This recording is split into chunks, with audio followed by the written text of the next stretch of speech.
It was supposed to be a day of honor, remembrance, and respect.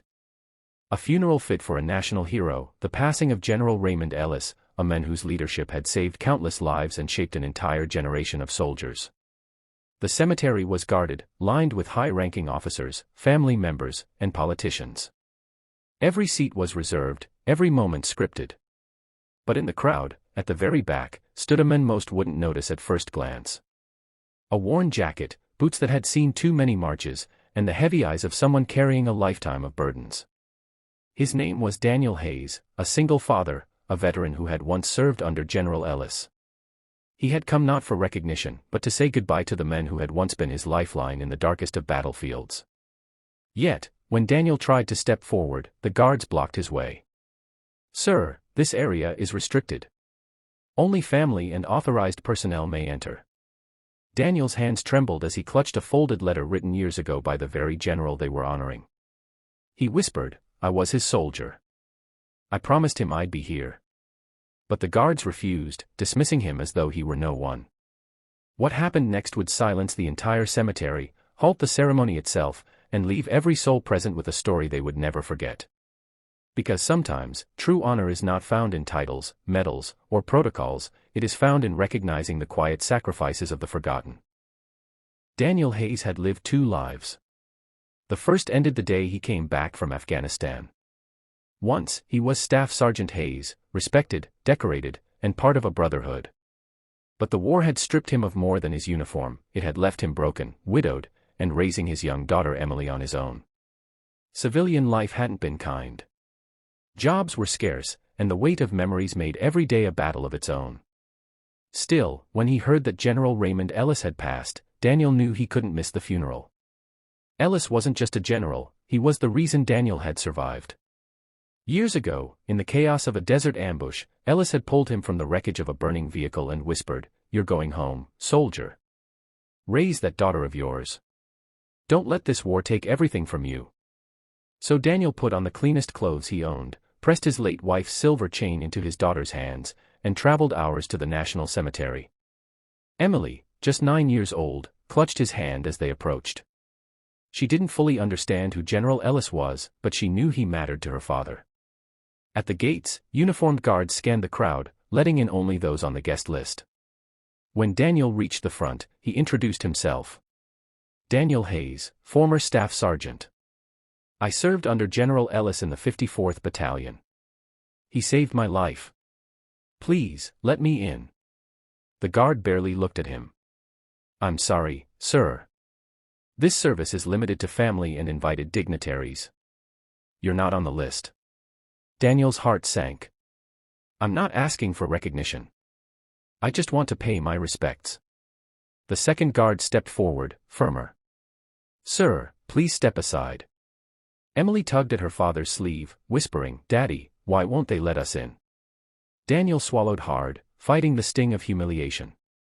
Around him, men in crisp suits and medals walked past without a glance. He felt invisible, as though his years of service and sacrifice meant nothing. He thought about turning back, sparing his daughter the scene. But then he remembered the promise he had made, to the general, and to himself, that he would stand at his grave one day and say thank you. He held his ground. "I have this," Daniel said, pulling a folded letter from his jacket. The paper was weathered, the ink faded. "General Ellis wrote this to me after the war. He told me I'd always be welcome in his ranks. I'm not here as a guest. I'm here as his soldier." The guards exchanged glances but shook their heads. "Sir, orders are orders." Murmurs spread through the crowd as Daniel raised his voice. "So that's it. A man gives his blood, his brothers, his life for this country, and when the time comes to honor the men who saved him, he's told he doesn't belong." His words carried the pain of every forgotten veteran, and for a brief moment, the ceremony seemed to pause. But the guards stood firm. Daniel's chest tightened, humiliation and grief battling inside him. He looked down at Emily, whose eyes were wet with confusion. And then, just as Daniel thought he would be dragged away, a commanding voice cut through the silence. "Wait." The halt that changed everything. The voice belonged to General Marcus Donovan, a 4-star general whose presence commanded silence the moment he stepped forward. Every officer snapped to attention, every whisper died away. He was known across the military as a man of integrity, and now, his sharp eyes were locked on Daniel Hayes. Staff Sergeant Hayes. Donovan's tone carried both curiosity and respect. Daniel stiffened, instinctively standing straighter, though his hands still shook. Yes, sir. I served under General Ellis. Donovan's gaze dropped to the letter in Daniel's hand. May I see that? Daniel hesitated, then handed it over. Donovan unfolded the paper carefully. As he read, his expression softened. He turned back to the guards, his voice like steel. Stand down. This man belongs here. The guards stepped aside instantly. The crowd, stunned into silence, watched as Donovan walked to Daniel and placed a hand on his shoulder. General Ellis spoke of you often, Sergeant. He said you were one of the bravest men he ever led. If he were here, he would want you front and center. Emotion swelled in Daniel's chest, words failing him. Emily clutched his hand tighter as Donovan guided them past the line of officers and seated them near the front, among the general's family. As the ceremony began, Daniel felt the weight of countless eyes on him, but for the first time in years, he didn't feel invisible. When the flag was folded and handed to the widow, Daniel quietly whispered his own goodbye. Tears slid down his face as he remembered Ellis's last words to him on the battlefield. After the service, Donovan approached again. Sergeant Hayes, I want you to know something. This country owes men like you far more than we give. Don't ever think you're forgotten. Daniel nodded, too choked with emotion to reply. Emily hugged him, whispering, Daddy, the general saw you.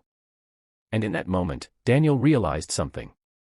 Honor wasn't found in medals, invitations, or speeches. It was in the recognition of sacrifice, the bonds that outlast war, and the promise that no soldier is ever truly alone. As they walked away from the grave, Daniel felt lighter, not because the pain was gone, but because he had kept his promise. And because one man, with the power to change everything, had chosen compassion over protocol. That day, the funeral of General Ellis didn't just honor a great leader. It reminded everyone present, and everyone who would hear the story after, that true greatness is measured not in rank, but in the lives we lift up, even in their quietest battles. Sometimes, the deepest acts of honor are not written in programs or protocols, but in moments of courage, empathy, and respect.